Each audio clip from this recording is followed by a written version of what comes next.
तो दोस्तों, नरेगा का नाम बदलने के बाद यानी नरेगा के अधिनियम में संशोधन करने के बाद अब मोदी सरकार है एनएफएसए यानी खाद्य सुरक्षा अधिनियम में भी संशोधन करने जा रहे हैं। जी हां, आइए मैं आपको बताता हूं कि ये क्या मामला है और क्या संशोधन होने जा रहा है। नमस्कार साथियों, मैं हूं आपका अपना साथी राजगुरु जी। तो साथियों, जैसा कि आप सभी को पता है कि थोड़े दिन पहले मोदी सरकार ने नरेगा का नाम बदल दिया और नाम बदल के विबी जी राम जी कर दिया, यानी विकसित भारत गारंटी रोजगार एंड आजीविका मिशन ग्रामीण कर दिया। अब नाम बदलने के साथ साथ इसके अधिनियम में भी थोड़ा बहुत संशोधन किया गया। इसमें एक तो अगर पहले पुरानी नरेगा की अपन बात करें तो अपन को 100 दिन का कार्य मिलता था या रोजगार मिलता था, अब इसको बढ़ाकर 125 दिन का कर दिया। अब इसके बाद जो दैनिक मजदूरी है उसकी राशि भी वो बढ़ाई गई है। अब ये बड़ा चर्चा का विषय अपने देश में बन गया कि मोदी तो एक्ट को बदलने जा रहा है, पुरानी कांग्रेस की जो नीतियां हैं या कांग्रेस का जो एक्ट है या कानून है, अधिनियम है, उनको बदलने पे लगा हुआ है। खैर, अलग अलग लोगों की जो मंशा है वो अलग अलग होती है, उस पर अपन नहीं जाएंगे। लेकिन साथियों, एक बात मैं आपको जरूर बताना चाहूंगा। देखिए, शुरुआत के अंदर जब भी किसी योजना को लेके कोई एक्ट बनता है या अधिनियम बनता है तो वो जरूरी नहीं है कि 100% है वो खरा उतरे, क्योंकि समय के साथ उसमें बदलाव की आवश्यकता भी हो जाती है। क्योंकि शुरुआत में यदि अपन देश के संविधान की बात करें तो उसके बाद अपने देश के संविधान में कई बार संशोधन हो चुका है। तो देखिए, संशोधन समय के अनुसार होना लाजमी है, इसको लेके किंतु परंतु हमें करना ही नहीं चाहिए। हाँ, कुछ बातें गलत हो सकती हैं, कुछ नहीं भी हो सकती, वो एक अलग यहाँ पे मैटर रखता है। ठीक है, अब यहां पे नरेगा का नाम बदलना, अधिनियम में संशोधन करना, इसके बाद यहां पे अब मोदी सरकार की मंशा बन गई है जो एनएफएसए यानी खाद्य सुरक्षा का जो अधिनियम है उसमें भी संशोधन किया जाए। आपको मैं ये बताना चाहूंगा, अब तक देखिए खाद्य सुरक्षा का जो अधिनियम है, अगर उस अधिनियम की रूल की बात करें कि भाई इसके लिए कौन व्यक्ति पात्र हो सकता है, तो मैं तो ये कहूंगा कि अपने देश के अंदर तकरीबन 20% लोग इस दायरे में नहीं आते हैं। क्यों? इसका एक कारण है। देखिए, इस एक्ट का ये नियम है कि ऐसे परिवार जिसके घर में या पूरे परिवार की जो वार्षिक आय 1 लाख से अधिक है तो वो इस योजना के लिए पात्र नहीं होगा।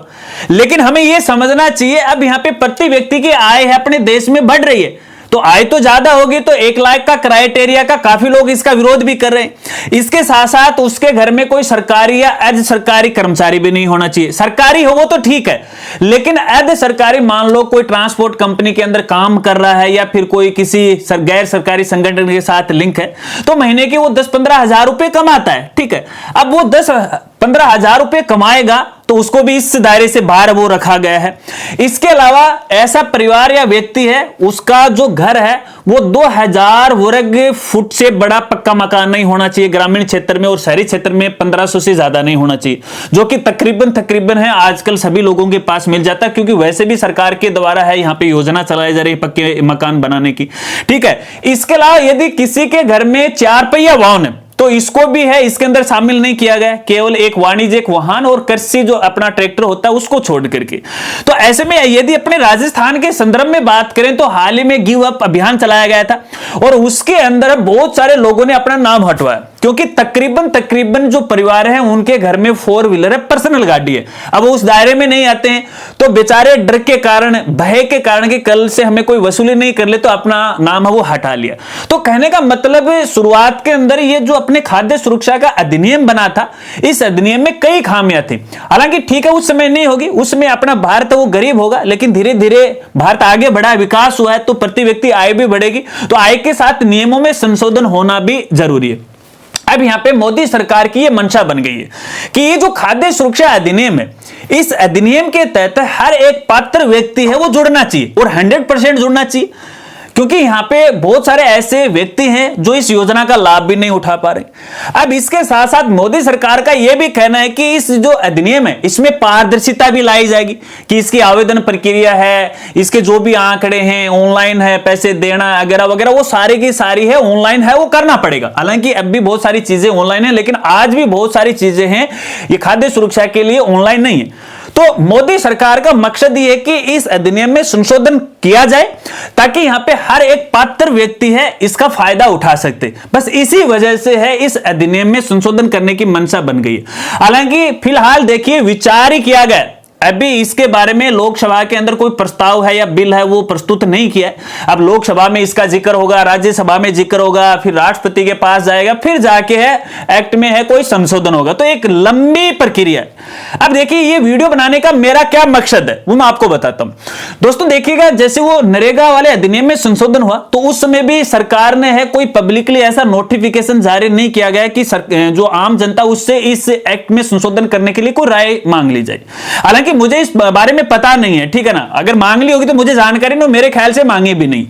लेकिन अगर सरकार मांगती तो हमारे जैसे जो क्रिएटर हैं, आप जो आम जनता है, वो शायद मोदी सरकार को इस एक्ट के लिए कुछ संशोधन करने के लिए अपनी राय जरूर प्रस्तुत कर दी। जैसे अगर मैं मेरी राय बताऊं इसमें मैं क्या राय देता, मैं नरेगा वाले में ये राय देता, क्योंकि देखिए नरेगा के अंदर जो कर्मचारी काम करता है उसको प्रतिदिन है तकरीबन 206 या 5 रुपए मिलते हैं, ठीक है। अब वहां पे देखा जाए तो जैसे जो जोड़ की जमीन है, रास्ते हैं, उनकी साफ सफाई है, खड्डे खुदवाए जाते हैं जो कि काफी समय पहले खुद चुके हैं, अब वो लोग वहां पे जाके केवल बैठे ही रहते, ठीक है। अब यहां पे मेरा ये मानना है, अगर इन्हीं नरेगा कर्मचारियों को यदि किसान की सेवा में लगा दिया जाए, सेवा का मेरा मतलब ये है कि देखिए अपना जो किसान परिवार होता है उसको फसल की बुआई है, फसल की जो गुड़ाई है, निनाण वगैरह वगैरह है, उसकी कटाई है, वो हमें करवानी पड़ती है और इसके लिए किसान को एक मोटी मजदूरी देनी पड़ती है। तो ऐसे में यदि नरेगा कर्मचारी उस किसान का सहयोग करेंगे तो उस किसान से वो कुछ पैसा ले लेंगे, ठीक है। जैसे उनको नरेगा में 205 रुपए, 200 मान लो 200 रुपए मिल रहे हैं और इधर किसान से ले लेंगे वो 300 रुपए, उनकी मजदूरी कितनी हो जाएगी, 500 रुपए। अगर वैसे एक किसान देखा जाए तो एक जो किसान है मजदूरी देता है पर डे का है 500, 600, 700 रुपए भी देता है आजकल, तो ठीक है ना, तो वैसे उस पर बहुत ज्यादा भार होता है, ठीक है। अगर नरेगा वाले की बात करें तो उधर तो अपना टाइम खराब नहीं करेंगे, 200 रुपए उधर से मिल जाएंगे, 300 रुपए किसान से मिल जाएंगे, तो नरेगा कर्मचारी की राशि कितनी बढ़ गई, 500 रुपए, और किसान को कितना फायदा होगा, 300 रुपए का और फायदा होगा, क्योंकि 600 रुपए मजदूरी मानते हैं तो 300 रुपए उसको देना पड़ा, तो किसान की भी मदद हो जाएगी। और आपको यह भी पता है कि अपने देश का जो आर्थिक तंत्र टिका हुआ सबसे बड़ा वो किसान पे टिका हुआ है, पूरे देश का भरण पोषण किसान करते। मैं ये राय देता, अगर ये मेरी राय आपको ठीक लग रही है तो कमेंट करके मुझे जरूर बताएगा। अब ये वीडियो बनाने का मेरा क्या मकसद है, देखिएगा इस अधिनियम के अंदर बहुत सारे यहां पे जो नियम रखे गए हैं वो मेरे ख्याल से ठीक नहीं। अब इन नियमों के अंदर क्या संशोधन होना चाहिए, क्या क्या परिवर्तन होना चाहिए, वो राय मैं आपसे जानना चाहता हूं, ताकि एक अलग से छोटा सा वीडियो बना के मोदी सरकार तक हम इसको पहुंचा सके। इसलिए सभी से मेरा यह निवेदन रहेगा कि आप अपनी राय जरूर दीजिएगा और इस वीडियो को ज्यादा से ज्यादा सभी साथियों के साथ शेयर कीजिएगा और उनको यह बोलिएगा इस वीडियो को पहले पूरा देखिएगा, समझिएगा। देखिए शुरुआत के अंदर जो हमने कुछ बेसिक जानकारी आपको बताई वो इस कानून से कोई मतलब नहीं है, लेकिन जब समझाने की प्रक्रिया आती है, जो पढ़े लिखे इंसान होते हैं, ज्यादा समझदार होते हैं, वो तो थोड़ी बात में ही समझ आते हैं। लेकिन आज में यार बहुत सारी आम जनता है जो डायरेक्ट समझ नहीं पाती, इसलिए हमें वीडियो वो लंबी बनानी पड़ती है। अक्सर लोग कहते हैं कि राजगुरु जी यार आप वीडियो बहुत लंबी बनाते हैं, यार करूं तो क्या करूं। अब इन आम जनता को मुझे समझाना पड़ता है, इसलिए हमारी वीडियो लंबी हो जाती है। इसलिए मैं सभी से राय लेना चाहता हूं कि इस जो अपना खाद्य सुरक्षा अधिनियम है उसमें क्या क्या संशोधन होना चाहिए, मोदी सरकार को क्या करना चाहिए और क्या नहीं करना चाहिए। अपनी राय लिखित में मुझे जरूर दीजिएगा, इंस्टाग्राम पर भी आप दीजिएगा, कमेंट भी है वो कीजिएगा और वीडियो को ज्यादा से ज्यादा वो शेयर कीजिएगा। और अगले 2-4 दिन के अंदर है इसके बारे में मैं एक जरूर वीडियो है वो बनाऊंगा, ताकि एक मैसेज है अपन सरकार तक पहुंचा सके। इसके अलावा यहां पे देखिए खाद्य सुरक्षा से संबंधित जो डिपार्टमेंट के साथी लोग हैं जो मेरे साथ जुड़े हुए हैं, लगातार हमारी वीडियो भी देख रहे हैं, उनसे भी मेरा निवेदन रहेगा कि आप भी है इस बारे में राय दीजिएगा। यदि सरकार आपसे राय मांगती है तो मैं एक नया वीडियो लेकर आऊंगा, उसमें क्या क्या इसमें संशोधन होने चाहिए, क्या बदलाव होने चाहिए, वो वीडियो आप जरूर देखिएगा। और आपकी भी क्या राय है, देखिए जो सरकारी कर्मचारी होते हैं उन पर पाबंदियां होती है, मुझे पता है इस बात की, वो डायरेक्टली सरकार तक नहीं पहुंचा सकते अपनी बातें या अपने सीनियर अधिकारी को नहीं बोल सकते, उन पर दबाव रहता है।